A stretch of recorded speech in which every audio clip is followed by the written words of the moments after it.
avez déjà entendu parler de ce qu'on appelle la course aux milles, ou en anglais, le vrai terme, c'est le mileage run.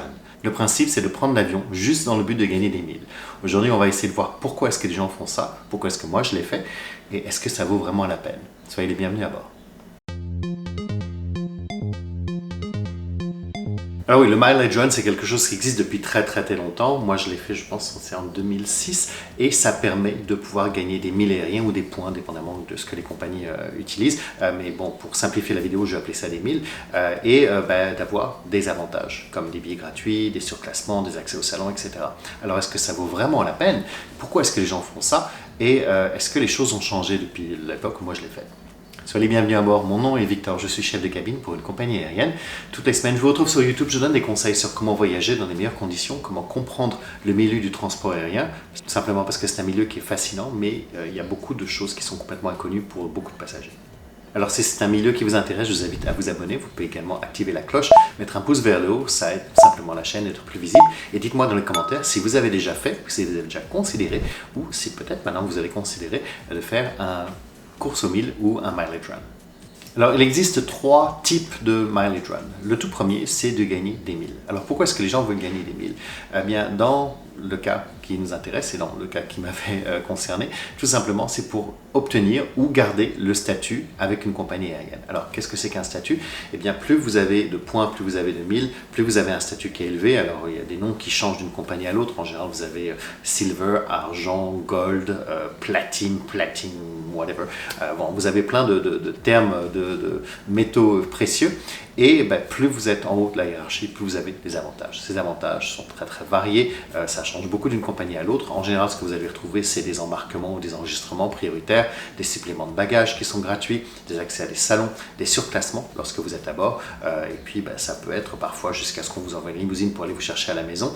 Il y a plein de choses. Les compagnies ont été très créatives pour donner des avantages et bichonner leurs voyageurs à haute contribution. Et lorsque vous êtes très proche d'obtenir le statut ou le statut suivant, ou vous êtes très proche de le perdre parce qu'il vous manque juste quelques centaines de milles, eh bien dans ce cas-là, on peut considérer de faire un mileage run, ça peut valoir la peine. Alors, je vais vous expliquer ce que j'ai fait. Je pense que c'était en 2006. À l'époque, j'habitais aux États-Unis et j'étais sur la ville d'Austin, dans le Texas. J'étais membre du programme Aéroplan d'Air Canada et je pense qu'il me manquait à peu près 800 000 pour garder mon statut or. À l'époque, je commençais à prévoir mon déménagement ici, donc dans le Pacifique Sud, et j'y allais régulièrement et à chaque fois, j'emmenais des bagages avec moi. Et en tant que membre Air Canada Elite, je pense que ça s'appelait Elite, j'avais le droit à 3 bagages qui étaient chacun de 30 kg. C'est qu'à chaque fois que je venais ici, j'emmenais 90 kg de bagages. C'est fait que mon déménagement s'est fait petit à petit. Lorsque j'emmenais des choses, je les mettais dans un espace de rangement et quand je revenais, j'en ramenais à chaque fois. Ce qui fait que je n'ai jamais rien payé en déménageant. Bon, bien sûr, j'ai pas emmené de meubles ou choses comme ça, mais tout le reste du contenu de ma maison est venu en avion sans que ça me coûte rien du tout. Mais je voyageais quand même assez souvent, donc les avantages comme les accès au salon, les embarquements prioritaires, les surclassements, c'était quelque chose qui valait vraiment la peine.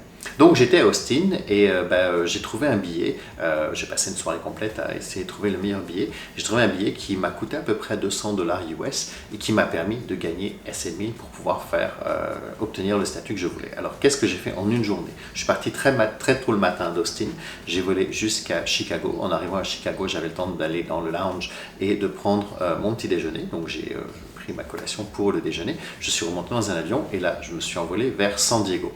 Une fois arrivé à San Diego, j'ai été dans le salon, j'avais un petit peu de temps entre les deux vols, je me suis restauré, j'ai pris mon repas du midi. Ensuite, je suis parti de San Diego à San Francisco. Là, c'était en début de soirée, c'était en fin d'après-midi, début de soirée, je suis passé au salon, j'ai pris mon repas du soir. Et de San Francisco, je suis retourné jusqu'à Austin. Je suis arrivé assez tard dans la soirée parce qu'en plus, il y a les fuseaux horaires ne sont pas les mêmes et je suis rentré à la maison.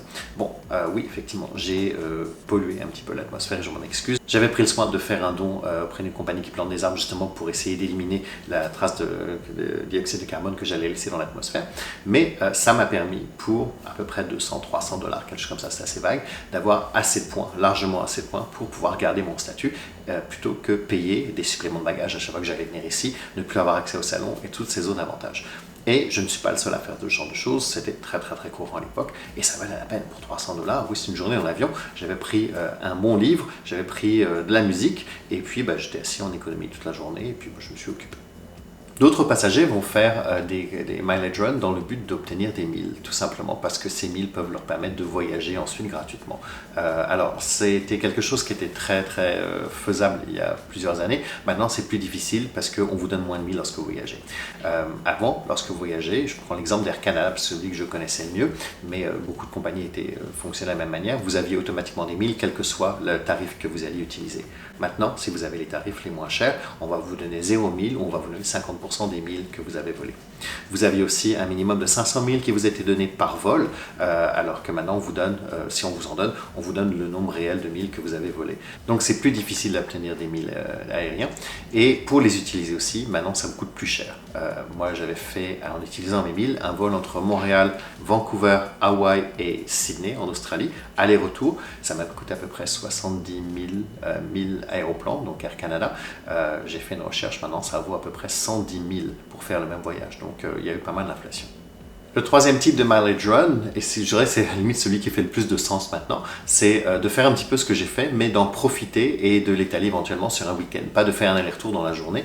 Donc par exemple, vous êtes en Europe, vous partez de Paris le vendredi soir, vous allez aller vers Francfort, vous arrivez à Francfort en début de soirée, vous allez dîner à Francfort, profiter un petit peu de la ville. Le lendemain, en début d'après-midi, vous allez faire un Francfort, je sais pas moi, vous allez descendre vers Madrid, vous allez passer le samedi soir à Madrid, et le dimanche, vous faites un Madrid-Paris. Donc vous avez fait un petit tour, vous avez peut-être gagner assez de milles pour vous justement garder votre statut ou obtenir un statut supérieur. Et puis en même temps, vous avez profité pour faire un week-end. Oui, vous n'êtes pas passé très longtemps à aucun endroit, mais plus de temps que juste comme moi dans le salon.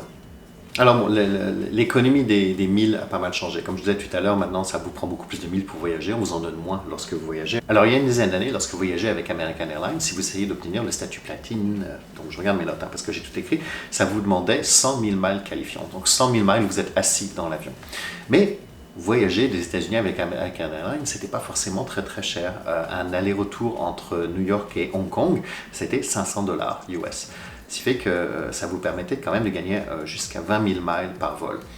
Donc vous faisiez 5 vols vers Hong Kong ou 5 vols de la même distance, vous dépensiez à peu près 2500 $ US et vous aviez votre statut. Ce statut vous permettait d'obtenir 8 surclassements. Ça veut dire qu'en plus de tous les milles gratuits qui vous permettent d'avoir des vols gratuits, vous avez le droit 8 fois sur l'ensemble du réseau à avoir un surclassement de l'économie à la classe affaires, parce qu'à l'époque la classe premium économie n'existait pas pour cette compagnie. En plus, vous en aviez encore plus pour votre argent, parce que lorsque vous étiez devenu statut Platinum, eh bien, à chaque fois que vous avez gagné 1 mile, on vous en donnait 2. Donc si dans l'année vous allez gagner 100 000 miles, eh bien, vous en avez 200 000. 200 000 que vous pouvez utiliser pour voyager gratuitement. Donc ça valait vraiment la peine d'essayer d'obtenir ces statuts. C'était vraiment quelque chose d'intéressant. Maintenant, on se projette au temps présent. Si vous essayez d'avoir le statut Platinum, il faut 200 000 miles cette fois-ci, donc ça a doublé en une dizaine d'années. Et le minimum que vous devez dépenser pour obtenir ce statut eh bien, est de 18 000 $. Donc on est peut-être de 5 000 $ US à 18 000 $. Et en plus, vous n'avez pas automatiquement des surclassements. Si vous voulez des surclassements, vous devez utiliser des points pour les convertir en certificats de surclassement. Donc vous allez utiliser les points que vous avez gagnés pour un surclassement, alors qu'avant c'était quelque chose qui était en plus des vols gratuits. Bon, il y a beaucoup de choses qui ont changé. Je vous l'ai dit, mon billet gratuit pour Sydney en Australie a quand même pas mal augmenté. On est passé de 70 000 miles à 110 000 miles. La valeur des miles a beaucoup évolué. Alors, est-ce que ça vaut toujours la peine de faire ce genre de choses et qu'est-ce qu'on peut faire? Je vous dirais que si vous êtes comme j'étais à l'époque très proche d'obtenir un statut ou de garder votre statut, oui, ça peut valoir la peine parce que si après vous descendez le statut et que vous devez payer pour des excédents de bagages, payer pour accès au salon alors que vous dépensez quelques centaines de dollars et vous avez accès à ça, ben faites-le.